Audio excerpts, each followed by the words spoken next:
नमस्कार, मैं हूं आपके साथ अंकिता पाल। ब्रीडिंग की शुरुआत करते हैं बड़ी खबर के साथ। देहरादून से बड़ी खबर आ रही है। आपको बता दें कि बीजेपी संगठन की बैठक हुई है।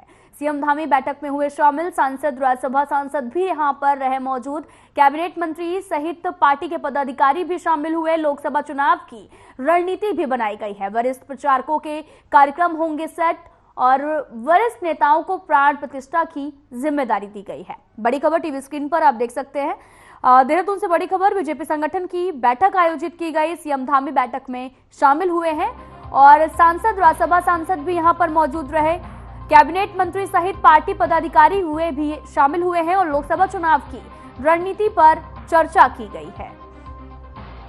देहरादून से बड़ी खबर, आपको बता दें कि सीएम धामी भी बैठक में शामिल हुए और सांसद, राज्यसभा सांसद भी यहां पर मौजूद रहे। कैबिनेट मंत्री सहित पार्टी पदाधिकारी भी शामिल हुए। लोकसभा चुनाव की रणनीति पर चर्चा की गई है।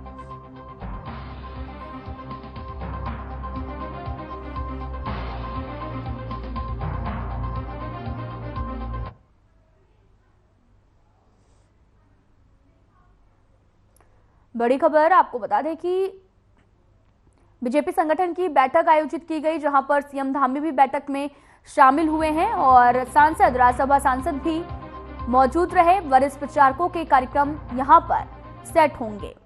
आप तस्वीरें भी देख सकते हैं। बीजेपी संगठन की बैठक आयोजित की गई और ये बैठक सीएम धामी भी यहां पर मौजूद रहे।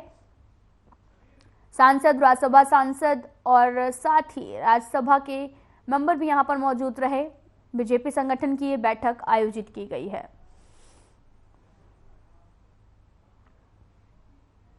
शराब तस्करी और अवैध तरीके से शराब बेचने और सख्ती बरतने का लाभ आबकारी विभाग को मिला है। 31 दिसंबर और न्यू ईयर की पार्टी के लिए प्रदेश में 329 वनडे लाइसेंस दिए गए, जबकि केवल 208 वनडे बार लाइसेंस देहरादून जनपद को दिए गए। वहीं जिला आबकारी अधिकारी राजीव चौहान ने भी जानकारी देते हुए बताया कि जिले में 7 टीमें जो हैं वो काम कर रही हैं, जो कि अवैध रूप से शराब तस्करी पर अपनी नजर बनाए हुए हैं। वहीं उन्होंने ये भी कहा कि इस बार देहरादून जनपद में अवैध रूप से बार चलाए जाने वालों पर सख्ती बरती जाएगी, जिसका नतीजा ये रहा कि एक बड़ी संख्या में लोगों ने वनडे बार लाइसेंस अप्लाई किया। राजस्व की जहाँ तक बात है तो जनपद के प्रतिमाह का राजस्व निर्धारित होता है और उसी हिसाब से हमें प्राप्त होता है। तो और ख़ास बात इस बार रही कि हमारे आबकारी आयुक्त महोदय ने इस बार एक ड्राइव चलवाई थी कि जितने भी अवैध रूप से बार चलाए जाते हैं, वनडे बार वगैरह, उनमें कड़ाई कराई जाए। जनपद देहरादून में 7 टीमों ने लगातार चेकिंग की। उसका परिणाम ये रहा कि बहुत संख्यक लोगों ने इस बार वनडे बार के लिए अपना आवेदन किया। 20 तारीख से लेके 31 तारीख तक जनपद में जितने भी आयोजन होते हैं, पार्टियां वगैरह, उनके लिए बहुत सारे लोगों ने वनडे बार आवेदन किया और उन्हें दिए भी गए। जनपद चमोली के देवाल प्रखंड के अंतिम रिहायशी गांव वार्ड में आपको बता दें कि राजकीय प्राथमिक विद्यालय बिल्डिंग और वार्ड अध्यापक विहीन होने के चलते नौनिहाल का भविष्य अंधकार में होने के कगार पर खड़ा हुआ है।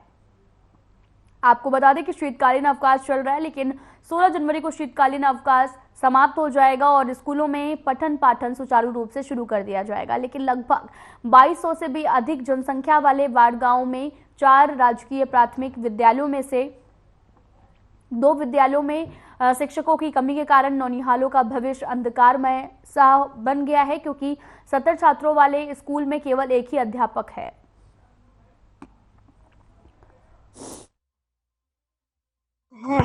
हमें एक सर दें, जो ये सर हमें पढ़ाने आते हैं, ये दूसरे स्कूल से आते हैं, तो वहाँ पे भी बहुत दिक्कत है।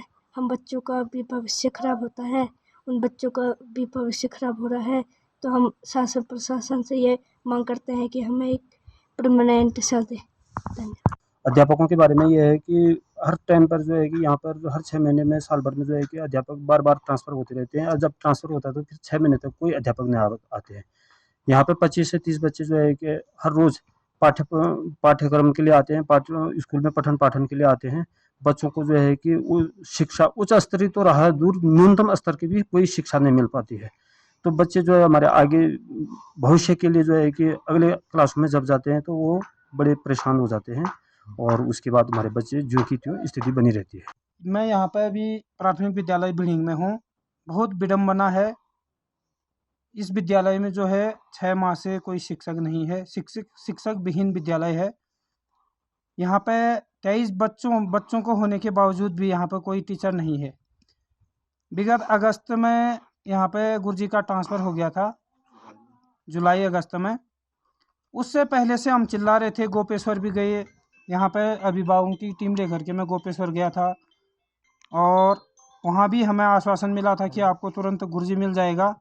उसके बावजूद भी यहाँ पे एक गुरुजी था, उसका भी ट्रांसफ़र किया गया और आज तक जो है यहाँ पे कोई गुरुजी नहीं है। यहाँ पे बगल में जहाँ पे हमारा गांव मीनवाड़ कहा जाता है, वहाँ पे जो है एक प्राथमिक विद्यालय है, वहाँ पे भी 77 बच्चे हैं।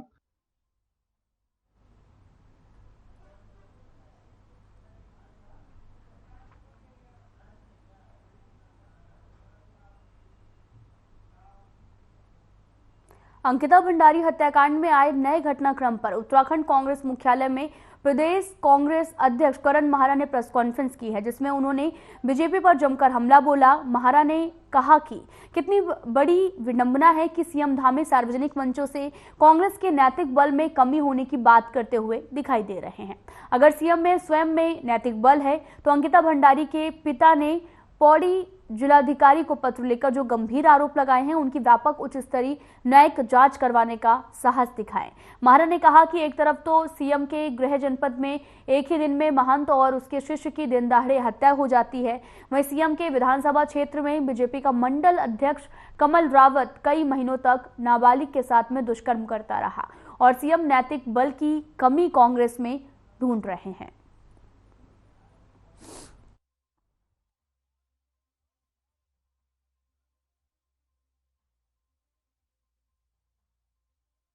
को दिखाया है, प्रचारित प्रसारित किया है, इन सब में मुख्यमंत्री को सामने आकर अपनी बात रखनी चाहिए, उनको बताना चाहिए उन्होंने अभी तक इसमें क्या कार्रवाइयां की है। क्या उन पुलिस कर्मियों के खिलाफ मुख्यमंत्री कार्रवाई करेंगे जिन्होंने कमरे को वीआईपी बताया? क्या मुख्यमंत्री ये बताएंगे कि जिन पटवारियों ने 7 दिन तक अंकिता के माता पिता को रिपोर्ट लिखने के लिए कभी इधर कभी उधर दौड़ाया, उनको क्यों दोबारा से पुनर्बहाल किया गया? क्या वो बताएंगे कि एक तरफ आप इन्वेस्टमेंट मीट कर रहे हैं, दूसरी तरफ जिन लोगों ने इस प्रदेश में पहले इन्वेस्टमेंट किया है टूरिज्म से लेकर अन्य चीजों में, रामनगर का सीधा सीधा केस एक आप लोगों के सामने आया होगा 1 हफ्ते पहले, 1.5 हफ्ते पहले, एक रिजॉर्ट में कुछ बोतलें पकड़कर उस रिजॉर्ट के मैनेजर को रात भर बंदी बना के रखा गया और उससे कमरे की डिमांड करी थी वहां के दरोगा ने, और जब सारे तथ्य कोर्ट के सामने रखे गए तो कोर्ट के निर्देश पर दरोगा को सस्पेंड किया गया। और आप जानकर आश्चर्य करेंगे, 4 दिन बाद उसी दरोगा को दोबारा बहाल करके उसी थाने में बैठा दिया गया।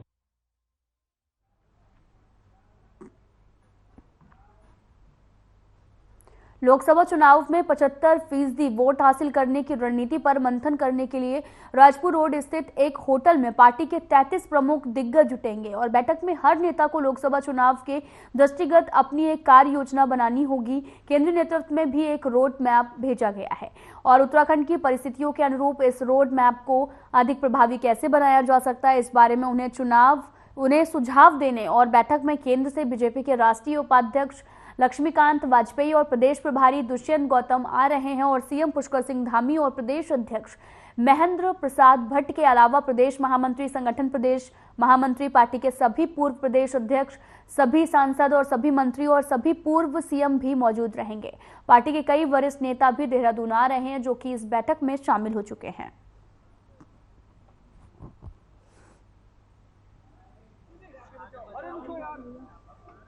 नहीं, ये तो जो एजेंडा तय किया होगा पार्टी ने वही रहता है। मोटा माटी ये होता है कि संगठन अच्छी तरह से काम कर रहे हैं, हम लोग नीचे स्तर तक कहाँ तक गए, बूथ कैसा काम कर रहे हैं, शक्ति केंद्र पर क्या है, हमने होल टाइमर रखे हैं वो कैसा है, ये तमाम चीज़ें होती हैं और लोगों के जन सरोकारों में अधिकतम हमारी भागीदारी होती है और हम अपने को चाक चौबंद तो जिस दिन से चुनाव चाहे जीते या जीतने से रह जाए उसी दिन से करते हैं। हमारे लिए तो कोई ये राजनीति नहीं होती है, हम लोगों के लिए एक ऐशगा भी नहीं है राजनीति, भोग विलास भी नहीं है राजनीति, कर्म क्षेत्र होता है, सेवा भाव होता है, उसी से हम लेते हैं, वही सीखते हैं।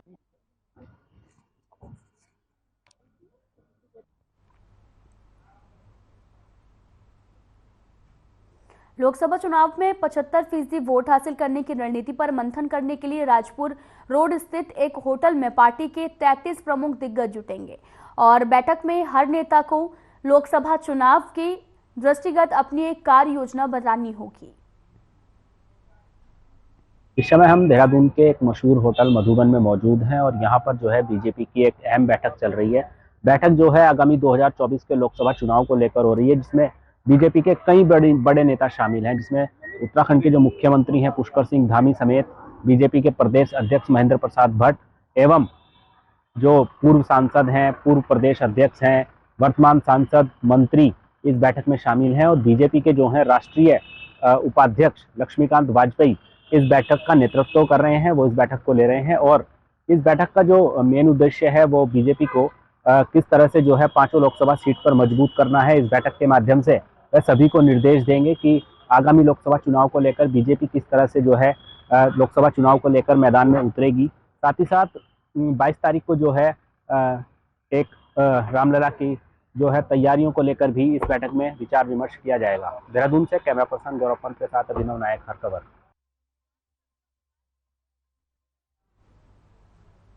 नगर क्षेत्र में बढ़ते चोरियों के ग्राफ को देखते हुए जिले के वरिष्ठ पुलिस अधीक्षक के निर्देश पर नगर क्षेत्र में चोरियों को लेकर संदिग्ध लोगों के ऊपर पुलिस नजर रख रही है और इसी क्रम में बीती 28 दिसंबर को गिरिताल निवासी रंजीत सिंह की गैर मौजूदगी में अज्ञात चोर घर में घुसकर नकदी, जेवरात और एलईडी समेत घर का कीमती सामान चोरी कर ले गए और इसी के साथ में बीती 26 दिसंबर को चोरी हुई थी और अब दोनों चोरियों की पुलिस द्वारा छानबीन सीसीटीवी का अवलोकन किया गया, जिसमें 2 आरोपियों को गिरफ्तार भी किया गया है।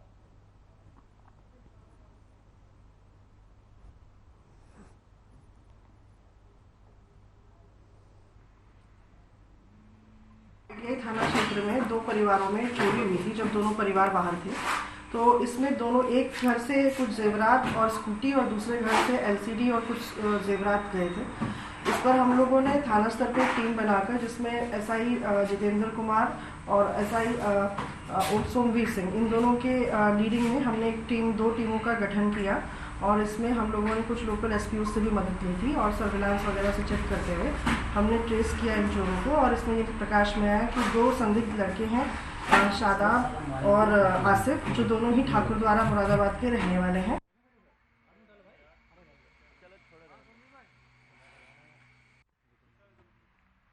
आजा। खबर रायवाला से है, जहां पर मोबाइल टावर से बैटरी चोरी करने वाले इलेक्ट्रिक इंजीनियर को पुलिस ने गिरफ्तार कर लिया है।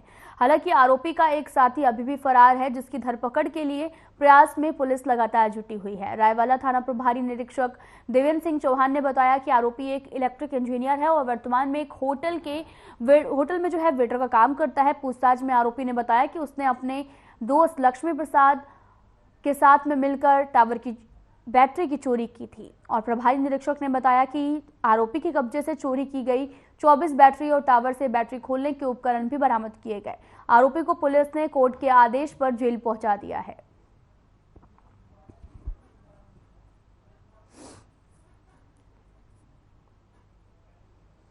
आपको बता दें कि पुलिस ने जो आरोपी को है वो गिरफ्तार कर लिया है। पुलिस ने 24 बैटरियों की जो बरामदगी है वो भी की है। मोबाइल टावर से बैटरी चोरी करने का मामला सामने आया था, जिसके बाद छानबीन शुरू की गई और पुलिस ने आरोपी को गिरफ्तार कर लिया है।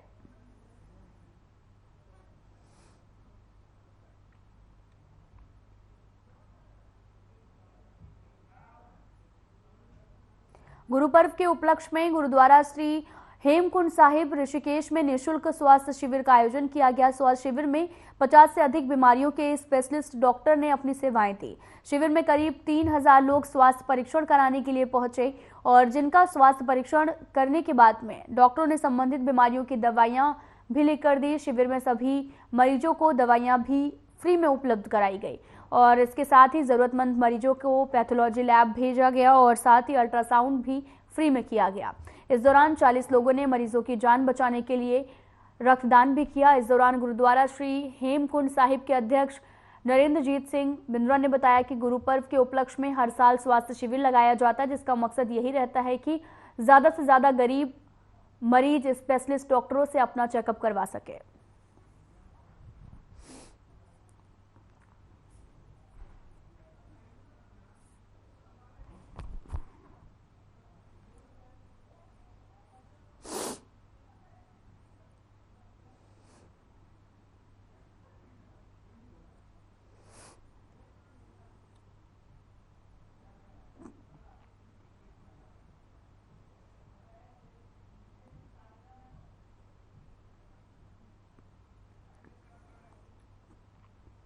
लोगों ने अपना चेकअप भी यहां पर कराया। पूरा मामला ऋषिकेश का है, जहां पर निःशुल्क स्वास्थ्य शिविर का आयोजन किया गया, जहां पर काफी संख्या में लोग पहुंचे। स्पेशलिस्ट डॉक्टरों ने अपनी सेवाएं भी दी। आप तस्वीरें भी देख सकते हैं जहां पर कार्यक्रम का आयोजन किया गया, जहां पर भारी संख्या में लोग अपना हेल्थ चेकअप कराने के लिए पहुंचे। निःशुल्क स्वास्थ्य शिविर का ये आयोजन किया गया है।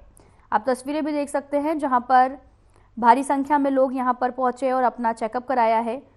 और यहां पर आप तस्वीरें भी देख सकते हैं जहां पर कैंप लगाया गया और कैंप के माध्यम से लोगों की निःशुल्क जांच की गई है।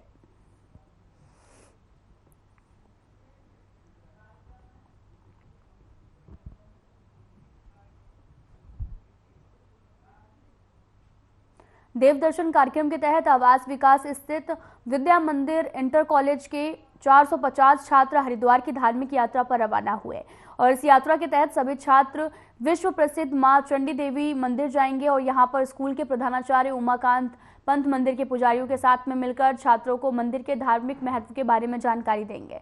और इस धार्मिक यात्रा का शुभारंभ विद्या मंदिर इंटर कॉलेज में किया गया और यात्रा पर जाने वाले बसों को स्कूल के प्रधानाचार्य उमाकांत पंत और पूर्व प्रधानाचार्य गिरीश शर्मा ने हरी झंडी दिखाकर रवाना किया। मीडिया प्रभारी नरेंद्र खुराना ने बताया कि विद्या भारती के सभी स्कूलों में इस प्रकार के कार्यक्रम किए जा रहे हैं और जिससे छात्रों को सनातन संस्कृति और मंदिरों के धार्मिक महत्व की जानकारी दे सकी है। और साथ ही आपको बताते चले कि स्कूल की ओर से देवदर्शन कार्यक्रम आयोजित किए जाने पर अभिभावकों ने स्कूल प्रबंधन वर्ग का आभार भी व्यक्त किया है।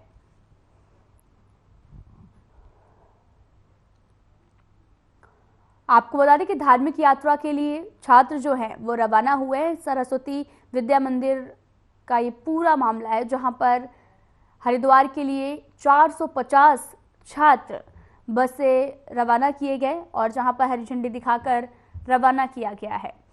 और यहां पर विद्या मंदिर इंटर कॉलेज से जो छात्र हैं वो हरिद्वार के लिए रवाना हुए हैं।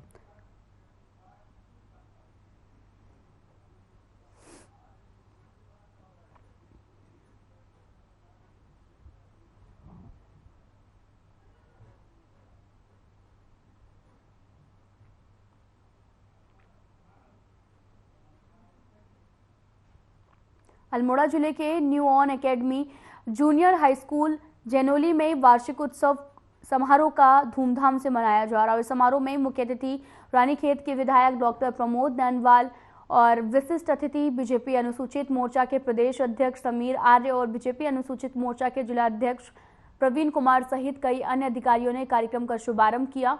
और इस वार्षिकोत्सव समारोह में छात्र और छात्राओं ने रंगारंग सांस्कृतिक कार्यक्रम और स्वागत गीत प्रस्तुत किए। इस उपलक्ष्य में रानीखेत के विधायक डॉक्टर प्रमोद नैनवाल ने कंप्यूटर और विद्यालय भवन निर्माण के लिए 5 लाख रुपए देने की घोषणा की है।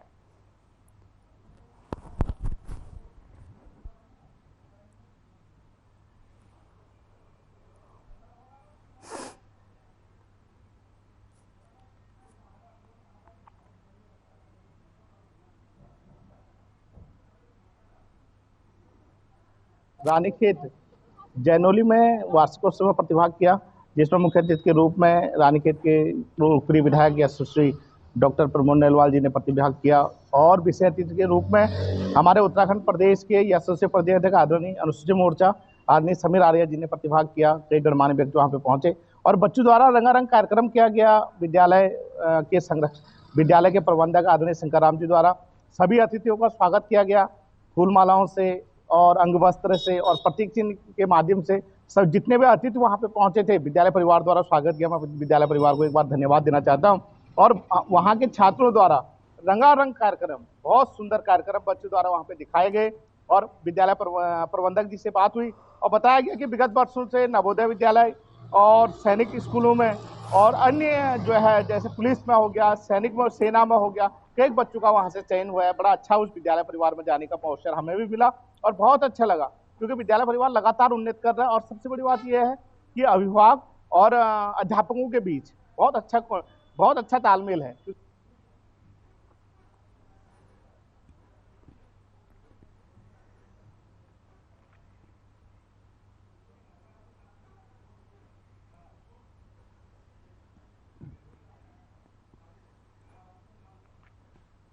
हल्द्वानी में कुमाऊं कमिश्नर दीपक रावत ने बनभूलपुरा क्षेत्र में प्रतिबंधित पॉलीथीन की एक गोदाम में छापेमारी की, जिसमें क्षेत्र में हड़कंप मच गया। और आपको बता दें कि छापेमारी के दौरान सिटी मजिस्ट्रेट ऋचा सिंह भी मौजूद रही। ये कार्रवाई ख्वाजा मस्जिद के पास किदवई नगर में की गई, जहां पर भारी मात्रा में प्रतिबंधित पॉलीथीन पकड़ी गई है।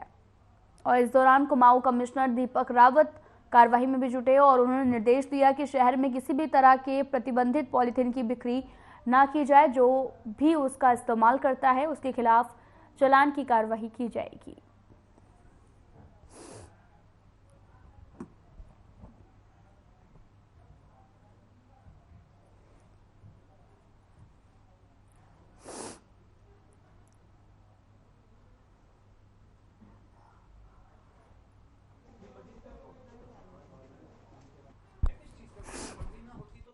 बनभूलपुरा के इस इलाके में प्रतिबंधित पॉलीथीन जो है, इसमें सिंगल यूज़ प्लास्टिक है, कैरी बैग्स हैं, जिनको भारत सरकार, उत्तराखंड सरकार, ऑनरेबल हाई कोर्ट्स के अलग अलग आदेशों में एनजीटी के द्वारा इनको बैन किया गया है। और ये बताने की अब कोई आवश्यकता भी नहीं है कि क्या क्या इसके दुष्परिणाम हमारे एनवायरनमेंट के लिए सभी जानते हैं। बहुत समय से नगर निगम ने इसका बहुत अच्छा प्रचार प्रसार भी किया और सभी को वार्निंग्स भी दी इसको रोकें। और इसमें माननीय मुख्यमंत्री जी भी इसको लेके बहुत सजग रहते हैं और समय समय पे जब समीक्षाएं होती हैं तो उसको बात को पूछा जाता है। इसकी एनवायरमेंटल कॉस्ट बहुत ज़्यादा है, बहुत नुकसान हो रहे हैं, नदी नाले चौक हो रहे हैं, मवेशी इसको कई बार खा लेते हैं।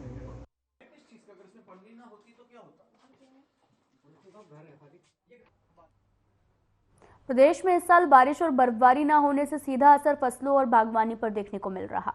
मौसम वैज्ञानिक विक्रम सिंह ने भी जानकारी देते हुए कहा कि पिछले साल यानी कि 2023 में बारिश सामान्य से बहुत कम दर्ज की गई है, और चाहे मैदानी इलाके की बात करें या फिर पहाड़ी क्षेत्रों की। हालांकि मैदानी इलाकों में के मुकाबले जो है वो पहाड़ी क्षेत्रों में छिटपुट बारिश और बर्फबारी बीते साल जरूर कहीं ना कहीं देखने को मिली थी, लेकिन जिस स्तर से होनी चाहिए थी वह मापदंड बिल्कुल पूरा नहीं हो पाया है। साथ ही आपको बता दें कि साल 2024 भी शुरू हो चुका है, लेकिन मौसम का मिजाज अब भी जस का तस बना हुआ है।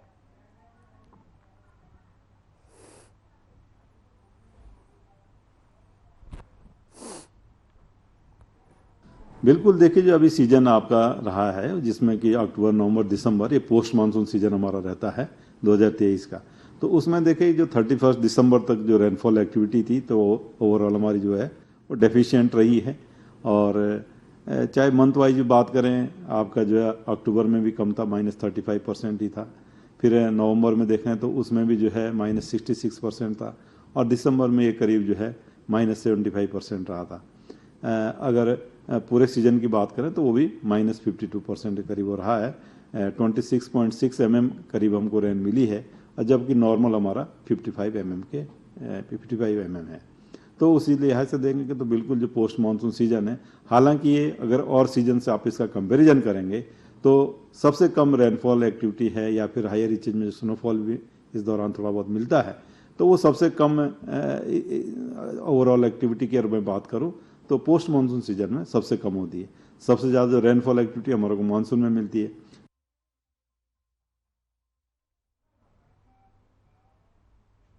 फिलहाल इस बुलेटिन में इतना ही। नमस्कार।